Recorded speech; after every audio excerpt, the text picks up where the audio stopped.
welcome to Matt Sully Music.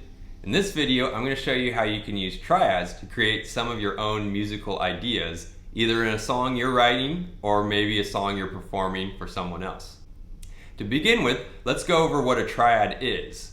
A triad is a stack of 3 notes on top of each other to create a chord. So in this case, I'm going to use the key of C and create a C major triad.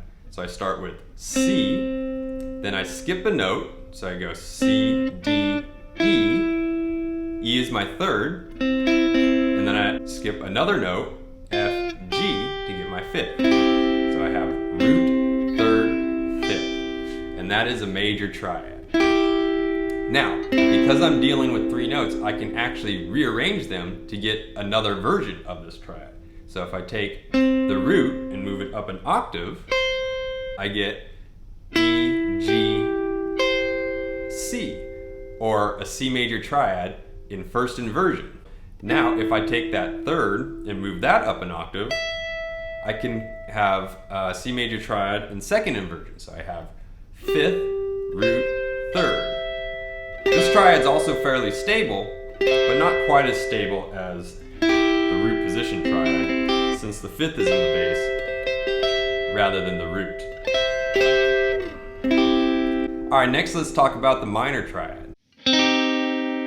So the minor triad is basically just taking the third of the chord and dropping it down a half step. So instead of E, we're going to bring that down to E flat, and we get this sound. It's going to be a little darker, a little sadder sounding. So if we want to think major is brighter or happier, and then minor is darker or sadder. So we have root, flat third, and this triad we can also move to the different inversions. So if we take the root and put it on top, we get a C minor triad in first inversion, which is E flat, G, C, or flat third, fifth, root. And then if we take the flat third and move that up an octave, we can get our C minor triad in second inversion, which would be fifth, root, flat third, or G, C, that covers the minor triads. Now in a major key, we actually have one more triad. We have what's called the Diminished Triad. This one's probably the most uncomfortable triad to our ears because it's the most unstable and tends to want to move somewhere.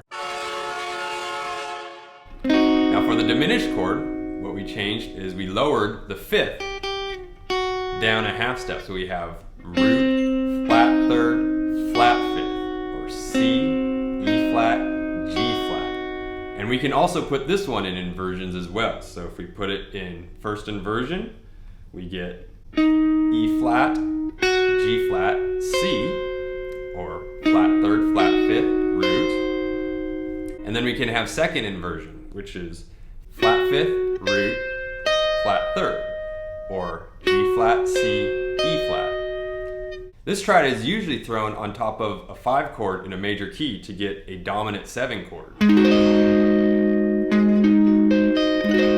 once again, it's used to resolve to your 1 chord. So those are the 3 basic triads to the major scale. Next, let's go over the triads as they occur in a key. So our first chord is C. And that's going to be our 1 chord. Now if we move every note in the chord up 1 scale degree, we'll arrive here, which is D minor, and that's our 2 chord. If we keep going with this formula, we move everything up another scale degree, we get E minor, which is our 3 chord. And then if we move up again, now we're going to get a major chord, which is our 4 chord, and that's F. And then if we move everything up another scale degree, we get G, which is our 5 chord. After that, we get our 6 chord, which is A minor. And then finally, our 7 chord, which is B diminished. And that one, of course, wants to resolve up to the C. So you might be thinking now that that's all great, but how does this work in terms of a musical idea? So what I thought I'd do is create a little guitar piece using the triads of the C major scale. It goes like this.